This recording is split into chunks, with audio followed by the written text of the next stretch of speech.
dans le bassin grenoblois, de 3 fondateurs à l'origine. Tout a commencé en 99. Donc, on est positionné sur le marché des télécoms et en fait, au début, la spécificité, ça a été de développer du matériel pour les poteaux enfin les poteaux qu'on voit. Pardon, vous m'entendiez pas. Pour les poteaux qu'on voit en extérieur, les poteaux télécoms. Donc, on développait du matériel pour eux et l'entreprise a rencontré une chance, si on peut appeler ça comme ça, c'est la tempête de 99 qui a fait tomber plein de poteaux, plein de câbles, et du coup ça leur a permis de lancer leur activité, et le malheur des uns fait le bonheur des autres, comme on dit. Et aujourd'hui, enfin voilà, depuis plus de 15 ans, la société Telenco connaît une véritable success story, vraiment. Donc aujourd'hui c'est un groupe dans lequel il y a plus de 150 salariés, qui se compose de 3 entreprises qui sont toutes 3 complémentaires. Il y en a 2 qui sont basées donc, dans le bassin grenoblois, Telenco Networks et Telenco Distribution, et Telenco Service, elle, est basée à Nanterre, pour élargir un peu notre présence sur la France. La société Telenco Networks, elle, c'est vraiment la société mère en fait, celle qui a notre bureau d'études avec les ingénieurs, et du coup elle conçoit et fabrique des produits. Donc des produits pour les marchés télécoms, les poteaux aériens comme je vous l'ai dit, mais aussi pour de la fibre optique depuis 5 ans maintenant. Ensuite, on a la société Telenco Distribution qui est née en 2011 et là qui distribue du matériel de différentes marques. On a une MDD qui est tête d'équipement et on vend également plein d'autres marques. Voilà, un distributeur. On équipe les techniciens de la tête aux pieds, en passant par leur caisse à outils, leur voiture, tout. Et la dernière née, c'est Telenco Service. Elle est née en 2014, si je ne m'abuse. 2014. Voilà. Et qui, elle, prodigue, donc, fait des audits, prodigue de la formation auprès des techniciens, télécom toujours. Donc vraiment, on couvre un panel d'activités qui est très large sur ce domaine, de façon à répondre le mieux possible à toutes les demandes de nos clients. Du coup, aujourd'hui, on va se concentrer plutôt sur la société Telenco Distribution. Pardon, je ne sais pas comment me mettre pour que vous voyez le slide. Donc la société Telenco Distribution, aujourd'hui, donc c'est 50 collaborateurs. L'an passé, on a réalisé 25 millions de chiffres d'affaires. La société marche très bien puisqu'on connaît une croissance de 30% depuis sa création à peu près, chaque année, ouais, c'est ça. On a à peu près 4000 références en stock et 6000 m² de surface logistique. Ça va bientôt être amené à augmenter sous peu d'ailleurs, je pense. Voilà. Et en termes de e-commerce, aujourd'hui le e-commerce c'est 5% de notre chiffre d'affaires. C'est un chiffre qui est en croissance. On fait du e-commerce depuis 3 ans, 4 ans maintenant. 2013, voilà, donc 4 ans. Donc c'est un chiffre qui est en croissance. Et ce qui est surtout incroyable pour nous, c'est notre croissance e-commerce qui est de 40%. Et voilà, en fait, on pensait qu'il finirait par y avoir un ralentissement, mais pour l'instant, le ralentissement, on le voit pas. Donc tant mieux pour nous. Et du coup, on essaye de s'adapter au mieux à notre marché pour que ça continue. Je te laisse la parole. Voilà, donc là je vais un petit peu plus parler effectivement du digital chez Telenco Distribution et du digital B2B, parce qu'effectivement notre clientèle c'est essentiellement du B2B, on ne vend pas en B2C. Et du coup on s'est lancé sur le digital en octobre 2012 avec le lancement de la première plateforme e-commerce. Alors il faut savoir que le e-commerce en B2B à cette époque-là, c'était pas encore très très développé, c'était plutôt innovant. Et la première plateforme e-commerce, elle leur avait pour particularité de ne pas afficher les tarifs et de ne rien afficher tant que le client n'était pas connecté, ce qui présentait un gros frein, comme vous pouvez le penser, sur la conversion et tout simplement sur la création de compte. Donc moi je suis arrivée 4 mois après le lancement de l'ouverture du site pour faire un audit justement sur le site et voir les actions à mettre en place. Donc juste pour recontextualiser un petit peu le concept, à la base quand ils ont lancé le site e-commerce, l'objectif n'était pas de faire du chiffre d'affaires. Ça peut sembler très très bizarre, mais l'objectif du site e-commerce c'était de rendre un service aux clients actuels, de présenter le catalogue. Donc on avait des grosses problématiques de gestion de catalogue. On a actuellement 4500 références en ligne et 15 000 références dans notre catalogue complet. Et donc on avait vraiment des problématiques pour mettre à jour l'offre et que les gens soient au courant des nouveaux produits, etc. Donc le site avait vraiment pour vocation de présenter cette offre et à nos clients actuels et d'afficher des disponibilités de stock. Il n'y avait aucun objectif de chiffre d'affaires, aucun objectif de ROI, c'était un service. D'où le fait qu'il n'y avait pas d'affichage de tarifs et qu'il n'y avait aucune action de prospection liée à ce site. Actuellement, on n'a toujours aucune action de prospection sur l'intégralité de notre modèle économique. Voilà. Ça peut sembler aussi bizarre, mais ça fonctionne. On a 30% de croissance, on est sur un marché qui est plutôt très très porteur. Donc on essaie quand même de mettre en place des choses, mais on avance petit à petit. Donc ce qui s'est passé, c'est qu'il a fallu un an on va dire, de retour pour ensuite ouvrir le site. Donc on s'est aperçu en fait que même s'il y avait énormément de freins à la création de comptes et à l'achat, on avait quand même des clients, enfin des gens qu'on ne connaissait pas, qui venaient s'inscrire et puis qui achetaient sur des marchés tout à fait différents de ceux que nous, on adressait, donc hors du marché télécom. Donc on s'est dit, bon, par contre, on notait également qu'il y avait quand même une grosse perte de conversion, qu'il y avait beaucoup de gens qui partaient du site et qui ne convertissaient pas et qui ne créaient pas de compte.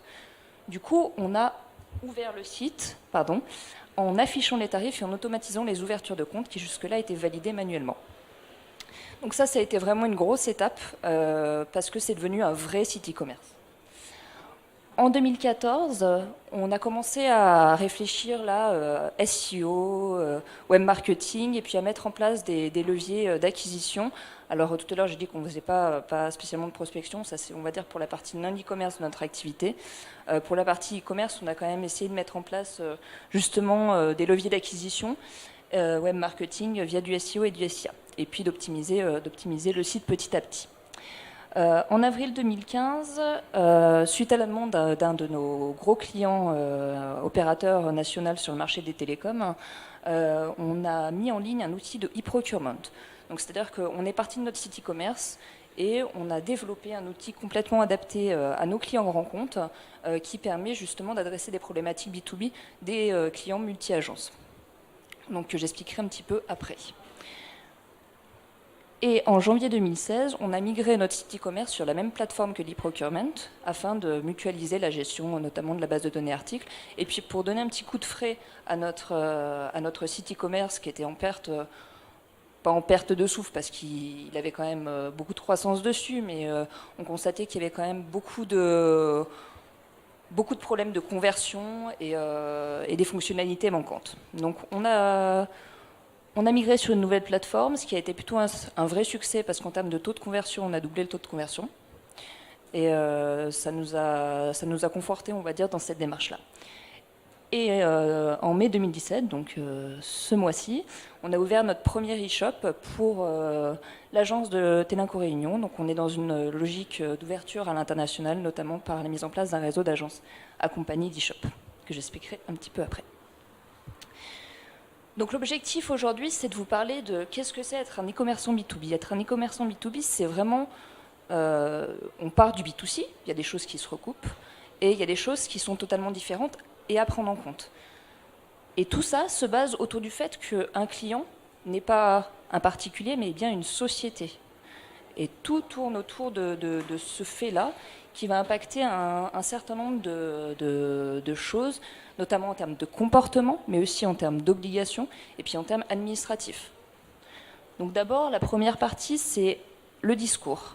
Le discours, quand on s'adresse justement à un client B2B, le discours va être déjà professionnel. On va moins jouer sur l'affectif que peut ne faire le B2C, même si malgré tout, il y a quand même des choses qui se recoupent parce qu'on s'adresse quand même à une personne.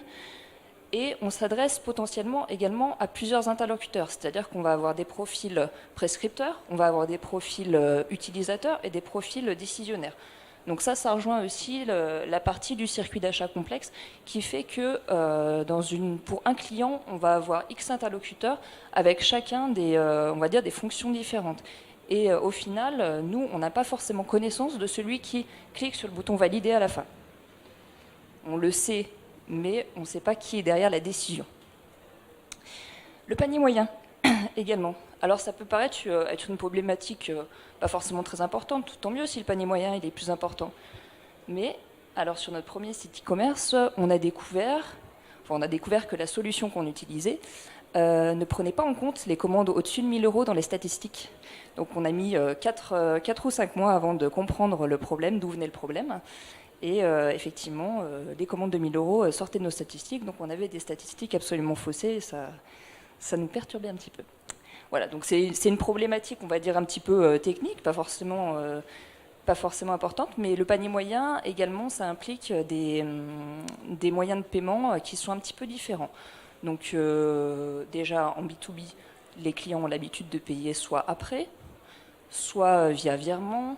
Enfin, il y a beaucoup de moyens de paiement qui sont différents du B2C, et également des sommes qui sont très différentes. Donc en termes de plafond de paiement, quand on atteint des commandes à 6 000 voire 10 000 €, c'est compliqué de leur proposer uniquement de la carte bancaire. On a eu des cartes bancaires qui sont passées à ces tarifs-là, mais ça a été compliqué. On a aussi des multi-utilisateurs, donc c'est-à-dire qu'ils ont besoin, nous on a un seul compte de facturation. Un client égale une société, toujours la même chose. Et pour nous, donc, un client, c'est un compte de facturation. Par contre, c'est de multiples utilisateurs. Donc il faut prévoir aussi sur son site un système qui permet de multiples utilisateurs sur un seul compte de facturation. Donc qui arrive en gros dans notre ERP dans la même boîte. Et surtout, de faire en sorte que les personnes puissent voir également les commandes qu'ont fait les collègues ou pas. Ça dépend de ce que veut le client. Les paiements et conditions commerciales, donc ça j'en ai un petit peu parlé, donc c'est-à-dire pouvoir offrir et la possibilité à nos clients de payer selon leurs conditions commerciales. Donc conditions commerciales, j'entends franc code port et minimum de commande, parce que c'est des choses qui sont négociées en amont avec les commerciaux. Il faut qu'ils retrouvent ces mêmes conditions sur le site internet. Parce que si en dehors du site internet, leur franc code port est à 150 €, et nous sur notre site internet, le franc code port est à 300 € par défaut. Donc si sur le site internet, le franc code port pour eux est à 300 €, ils ne vont pas trop se poser de questions et ils vont arrêter de commander sur internet. De la même manière, les modes de paiement doivent permettre justement la remontée de toutes les informations des conditions de paiement accordées aux clients s'ils ont des conditions de paiement.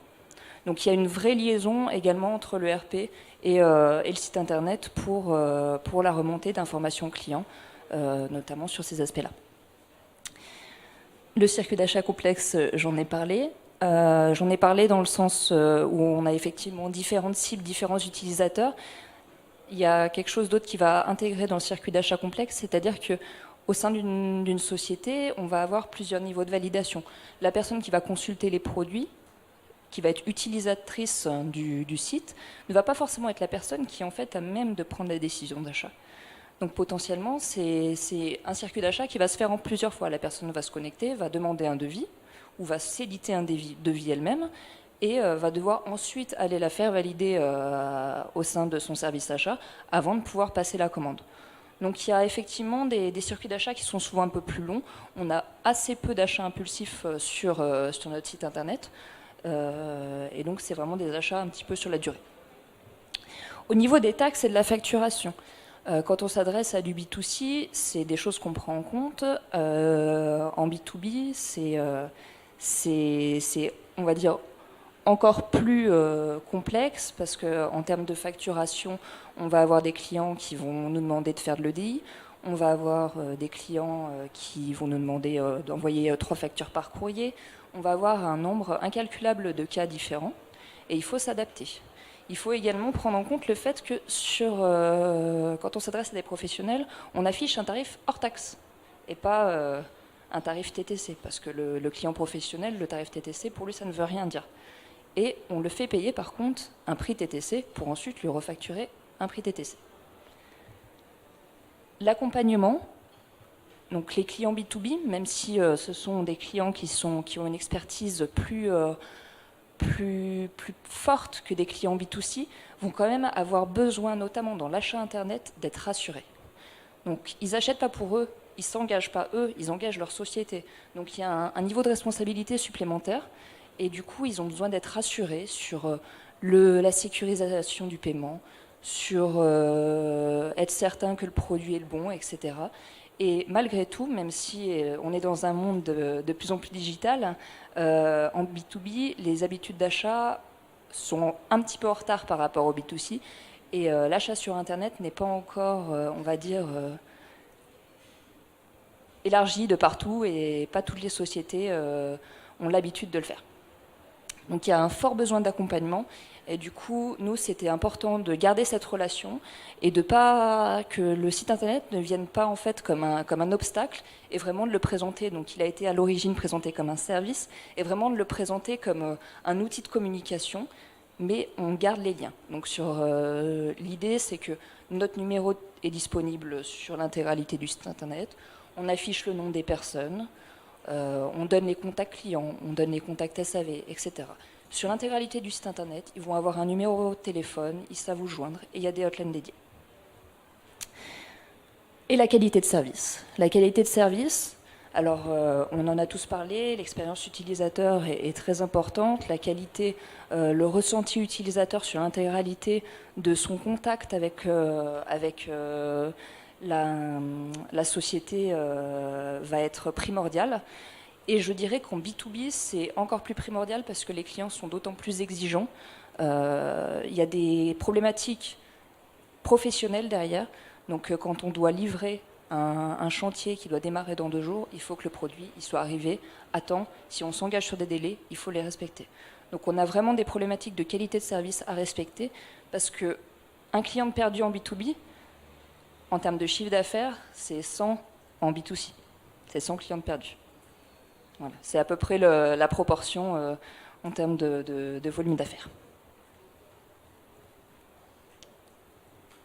Donc, je vais accélérer un petit peu. Donc, j'en ai un petit peu parlé, je vais me répéter un petit peu. Donc, pourquoi un site e-commerce est pertinent en B2B ? Donc, parce que du coup, ça va permettre effectivement d'avoir des catalogues et des infos produits à jour.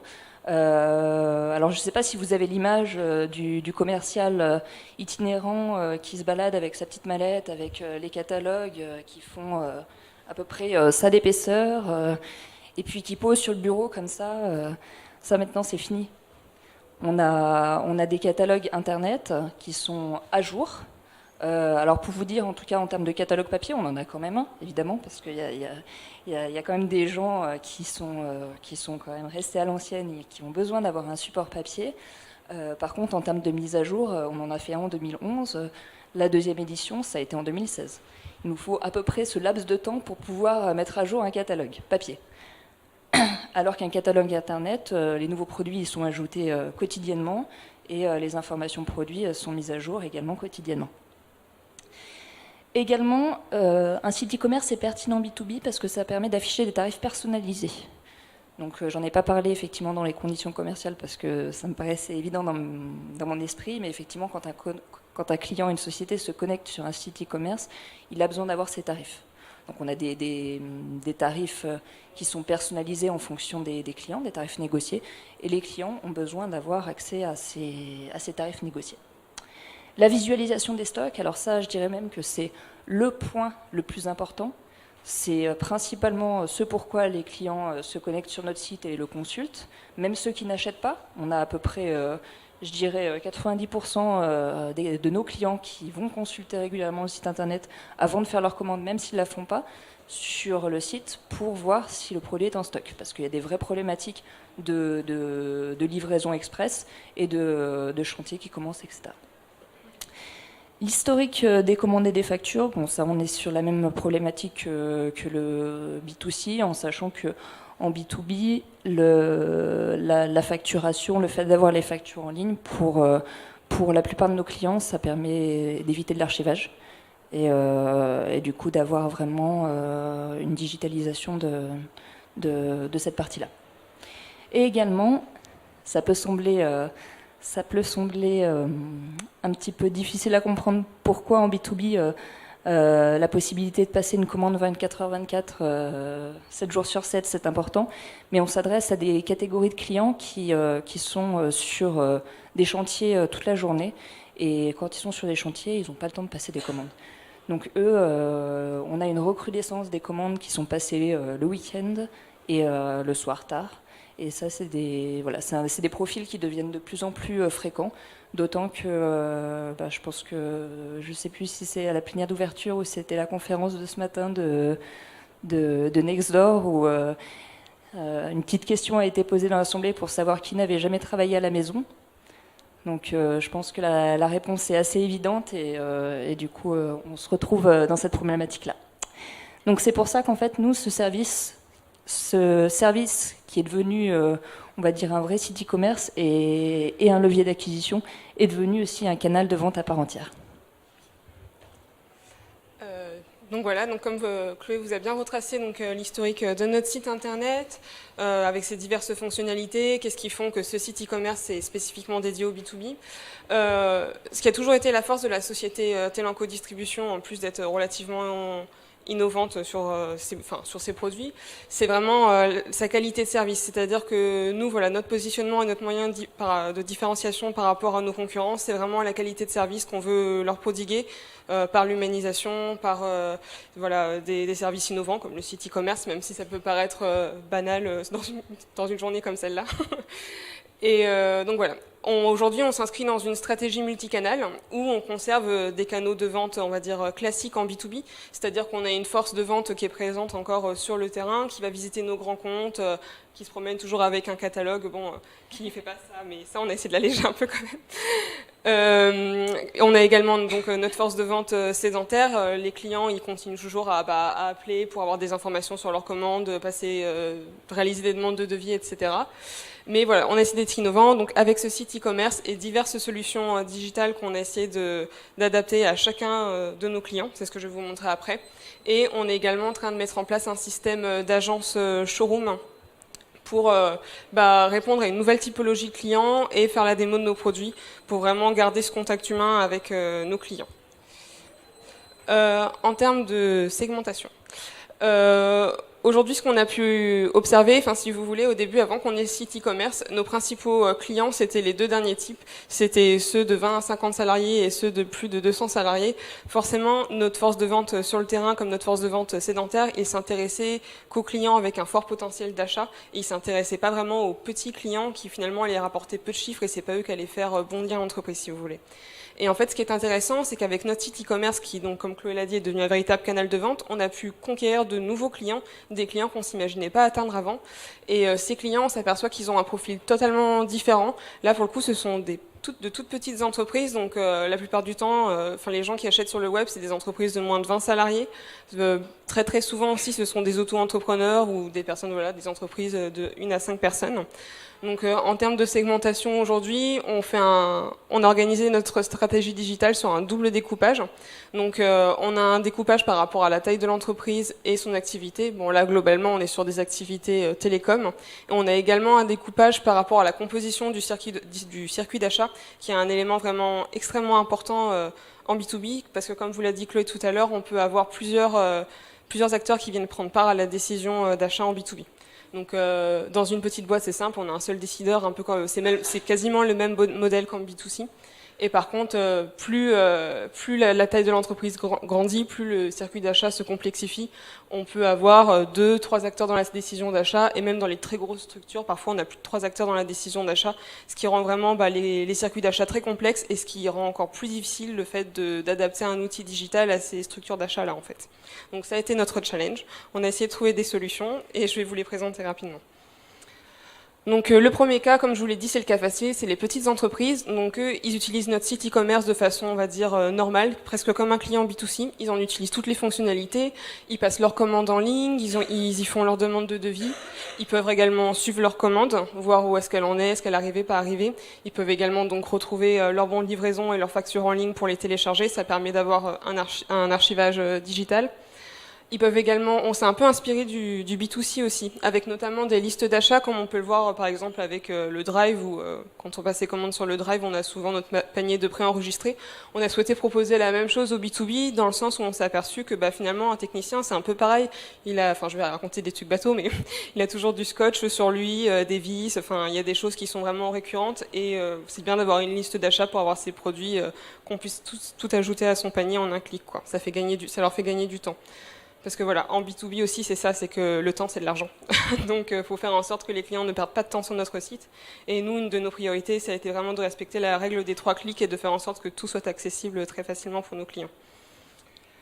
Et voilà. Et on a remarqué aujourd'hui que donc ces clients, ces petits clients, les canaux qu'ils utilisent principalement aujourd'hui, c'est le web, les agences qui pour eux finalement correspondent un peu à un magasin standard. Et après, on a toujours le canal téléphone, enfin la force de vente sédentaire qui va être présente auprès d'eux pour répondre à des questions. Ça peut être sur le suivi de la commande, le SAV, des choses assez variées, somme toute. Je voulais dire quelque chose. Non, c'est bon. Voilà. Après, pour nos clients un peu plus gros, les sociétés de 20 à 50 salariés avec 2 à 3 acteurs dans la décision d'achat, on a développé, toujours sur notre site e-commerce, un autre type de compte. Pour nous, on a le compte qu'on appelle standard, c'est celui que je vous ai présenté avant, et on a également un compte qui est dit consultatif. C'est un compte avec lequel nos clients ne peuvent pas passer de commande, ce que vous allez trouver un petit peu bizarre, j'imagine, mais en fait, ils ne peuvent pas passer de commande parce que leur système d'achat dans la société ne leur permet pas.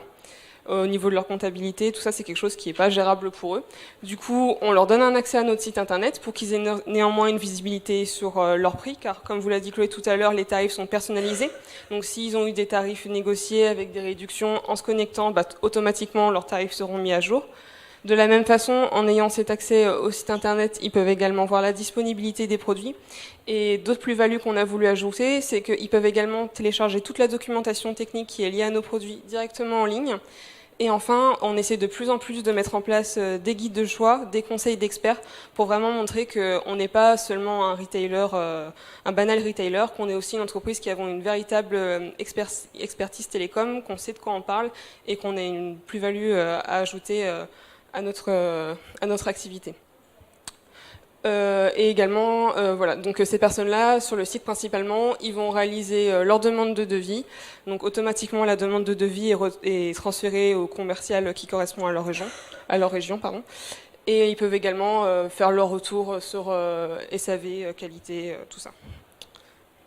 Et eux, en termes de canaux utilisés aujourd'hui, ce qu'on observe, donc ils vont être principalement en contact avec notre force de vente sédentaire, avec la force de vente classique sur le terrain aussi, on va dire.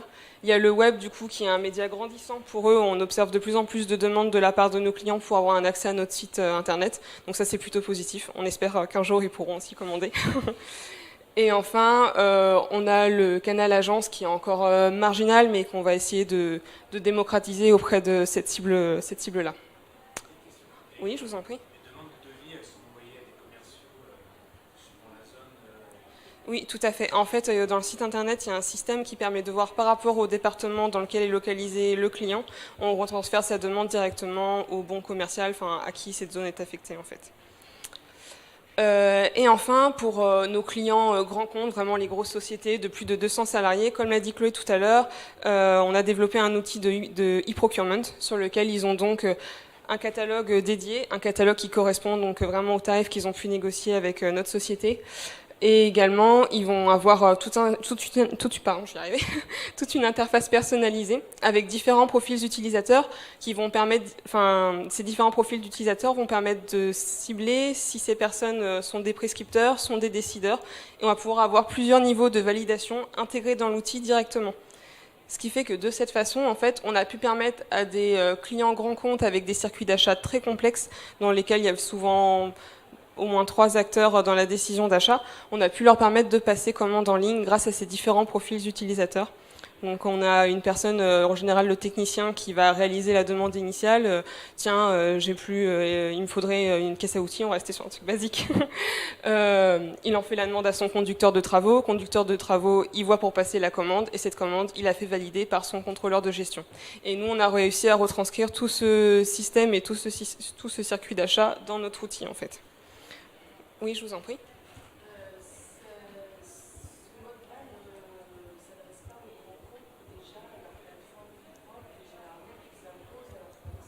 Alors justement, on a... Vas-y, Chloé.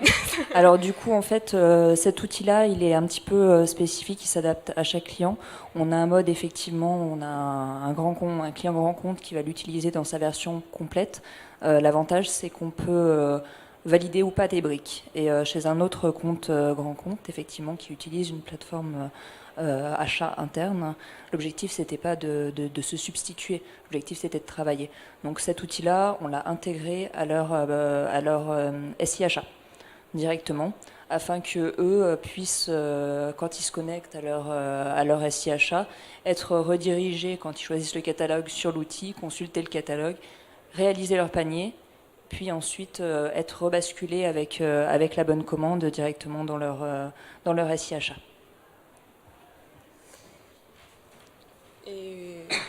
Et du coup, voilà, donc c'est vrai que ces clients-là, initialement, ils utilisaient donc nos deux canaux standards du B2B, à savoir notre force de vente sédentaire et terrain. Mais voilà, avec des outils comme celui-ci, c'est vraiment du one-to-one qui est fait à chaque fois, où on essaie de trouver des solutions digitales qui viennent répondre à leurs besoins et à leurs spécificités. Je te redonne la parole, Chloé. Oui. Donc en fait, comme vous l'avez compris, nous, le digital, il est né il y a assez peu de temps, on va dire, dans notre société. Il a pris beaucoup de place en très peu de temps. C'est devenu un véritable support pour nos clients, mais aussi pour nos équipes internes. Et il va nous servir de socle à notre expansion à l'international. C'est-à-dire que Telinco Distribution est en train de développer un réseau d'agences sur l'international. Donc notamment, on a déployé une agence à La Réunion dernièrement, et le site qui vient accompagner le déploiement de cette agence a été mis en ligne il y a un petit peu moins d'un mois. Donc l'idée, en fait, l'objectif, c'est de mettre en place un réseau d'agences et d'accompagner le développement de ces agences par des e-shops dédiés qui présentent l'offre de l'agence, donc une offre dédiée avec une offre un petit peu plus restreinte, le stock, un discours adapté également à la cible géographique, des tarifs adaptés évidemment, la prise en compte des clients sur place. Donc on va s'adresser notamment dans un prochain e-shop qui va sortir au Sénégal. Là on se redressera à une clientèle, on va dire, B2C. C'est des B2B en devenir, mais on va dire que c'est plus une clientèle B2C. Et également des promotions qui sont adaptées sur marché. Donc vraiment, c'est un site e-commerce dédié à une agence et qui permet de promouvoir cette agence. Donc on se sert là de nos compétences e-commerce pour accompagner le développement du canal physique. En sachant que voilà, c'est particulièrement pertinent dans le cadre de marchés assez spécifiques où on a besoin d'avoir une présence locale. Et le prochain projet, donc, c'est de conquérir l'Europe. C'est d'ailleurs tout à fait d'actualité suite aux derniers événements politiques. Du coup, on va lancer un site e-commerce. Donc, on va se servir de tout ce qu'on a pu acquérir en termes de compétences jusqu'ici pour lancer un site e-commerce pour faire un test marketing. Alors ça peut sembler un petit peu onéreux, on va dire comme coût pour juste un test marketing, mais nous c'est de la mutualisation, c'est-à-dire qu'on reste sur la même plateforme, donc les coûts de développement vont être assez restreints, et on a vraiment besoin de savoir si ça peut marcher. Et malgré tout, le canal e-commerce reste un canal bien moins onéreux que de développer une présence locale. Donc ouvrir un bureau sur place, ouvrir une agence locale pour avoir une présence dans un pays donné, c'est beaucoup plus coûteux que de lancer un site e-commerce où on peut gérer ça de la maison mère en traduisant. Donc c'est pour ça que ça va nous servir comme test marketing en lançant un site e-commerce multilingue avec une offre adaptée à l'Europe. Donc il faut se dire que la problématique aussi, c'est que notre offre actuelle sur la France contient 4500 références. Sur un site comme l'Europe, il va falloir qu'on revoie un petit peu notre copie parce qu'il y a quand même beaucoup de produits qui ne s'adapteront pas.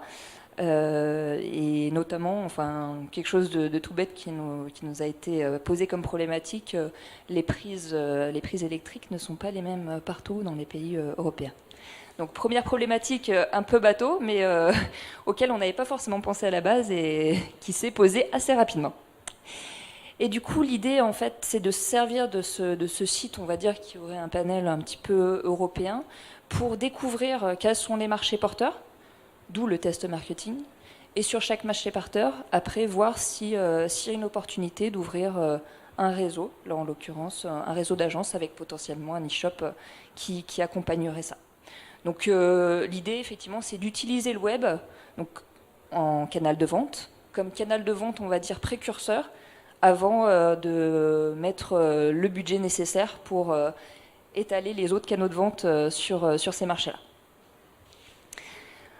Donc, est-ce qu'on en a fini pour notre présentation? Est-ce que vous avez des questions? Attention déjà d'être venu. Oui, aussi. Oui.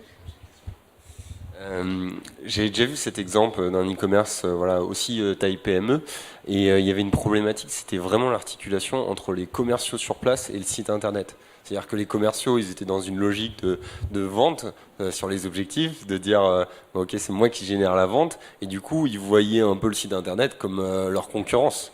Comment vous traitez ça? Quelle est l'articulation entre les deux? Du coup, c'est vrai que moi, j'étais pas là, mais au lancement du site e-commerce, ça a été un peu la grosse problématique, c'est-à-dire que nos commerciaux terrain, on pensait que leur métier était en train de mourir et qu'on allait les remplacer par un site internet. Donc, bon, déjà, il y a eu de la psychologie.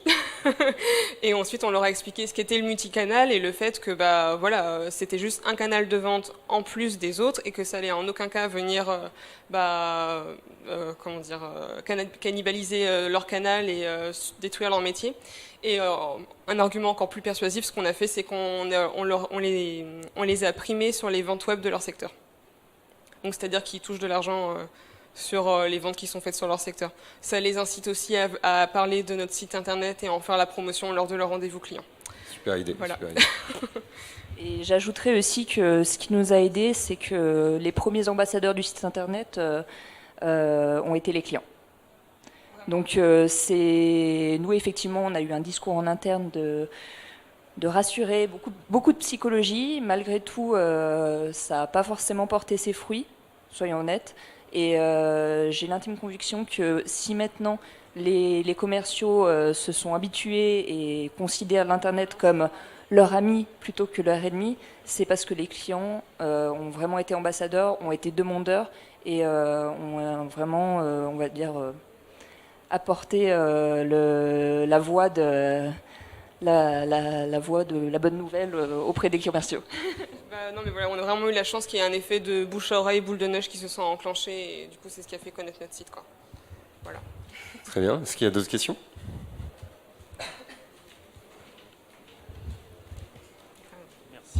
Bonjour, est-ce que vous avez utilisé des prestataires pour réaliser le site et toute la partie développement, test, marketing, etc. Quel est le niveau d'internalisation versus l'externalisation sur ce type de développement? Alors on a fait beaucoup de choses toutes les deux et après il y a juste le développement du site web qui a été réalisé donc, par un prestataire extérieur qui est la société Eolas du groupe Business et Décision. Du coup c'est une société qui est basée à Grenoble comme nous. Et voilà, sinon, derrière, tout ce qui est SEO, SIA, on gère tout à nous deux pour l'instant. Voilà. Très bien. Bah, écoutez, on peut les applaudir.